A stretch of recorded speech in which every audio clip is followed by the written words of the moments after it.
Hello বন্ধুরা, good morning. আজকে জানুয়ারি মাসের 7 তারিখ, ফেব্রুয়ারি মাসের 7 তারিখ। তো ঠান্ডা অনেকটাই কমে গেছে। আর এই পাশের বাড়িতে দেখো আম গাছে কত মুকুল এসছে। এবছর সব জায়গাতেই আম গাছে প্রচুর মুকুল এসছে। আর ছাদে এই যে বেড বানানোর কাজটা মোটামুটি একটা সাইডের ইটের লেয়ার হয়ে গেছে, আর আরেকটা লাইন এখনও বাকি আছে। তো সেটা হয়ে গেলে আমি দেখাবো। আর আজকে যে গাছটা তোমাদেরকে দেখাবো সেটা হচ্ছে এই গাছটা। তো এটা হয়তো অনেকে দেখে চিনতে পারবে, আবার কেউ যদি না চিনতে পারো আমি সেটা বলে দিই, এটা হচ্ছে মালবেরি গাছ।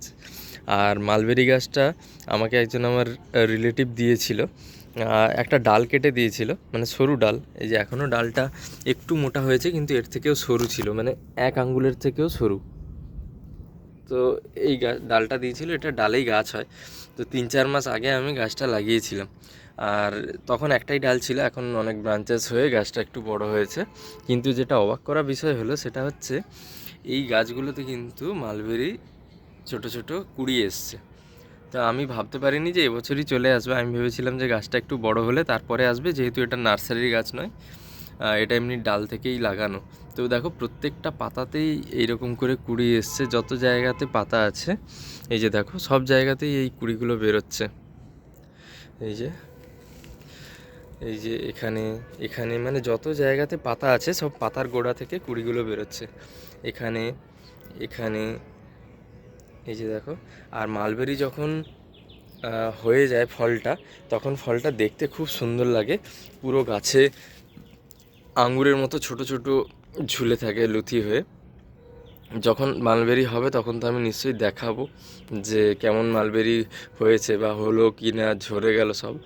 আর যত জায়গাতেই যে পাতা শীতে ঝরে গেছিলো তার উপর থেকেও ছোট ছোট এই যে এগুলো থেকেও মালবেরি হবে। তো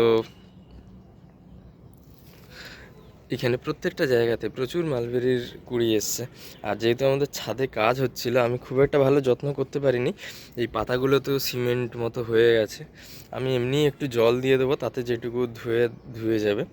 আর এই গাছেরও আমি সেরকম কিছুই পরিচর্যা করিনি। যেমন আমি ওই সর্ষে খোল দিই, তেমন সর্ষে খোল ভেজা জলই দিয়েছি, তাতেই মোটামুটি গাছটা তো বড় হয়েছে। আর মালবেরিও একরকম গাছ, যেটা দেখলাম যে ছাদে লাগানো, মানে টবে লাগানো একদম সোজা। তাই কারোর ছাদ থাকলে তারা টবে লাগাতেই পারো। মালবেরি খুব সহজে হয়ে যাবে। মালবেরি গাছের পরিচর্যা সেভাবে কিছু লাগে না। আর বাকি আমার মালবেরি কেমন কি হলো সেটা তো তোমাদেরকে দেখাবোই। আর তোমরাও চাইলে মালবেরি গাছ লাগাতে পারো। আরও কিছু গাছ আছে, সেগুলো পরপর আমি দেখাতে থাকবো। যে আমার ছাদে বেশি ফুল গাছ নেই, কারণ ছাদের কাজ হবে বলে আমি সিজনাল ফুল কিছু লাগাইনি, পরে হয়তো লাগাবো। আর এখন বেশি ওই বেগুন, সবজি, তারপরে ফল গাছ কিছু আছে, তো সেইগুলো দেখাবো পরপর। আর মালবেরি গাছটা তোমাদের কেমন লাগলো সেটা জানিও। আর তোমরা যদি ছাদে মালবেরি গাছ লাগাও, তার ফটো বা গাছের ফটো বা সেই কথাটা তোমরা কমেন্ট বক্সে জানাতে পারো, আমার সেটা জেনে ভালো লাগবে। তো চলো টাটা, দেখা হচ্ছে পরের ভিডিওতে। আর সবাই ভালো থেকো। আর হ্যাঁ, যদি তোমাদের ভিডিওগুলো ভালো লেগে থাকে তাহলে চ্যানেলটা প্লিজ সাবস্ক্রাইব করে দিও, এটা আমাকে ভীষণভাবে মোটিভেট করবে। তো চলো দেখা হচ্ছে পরের কোনো ভিডিওতে।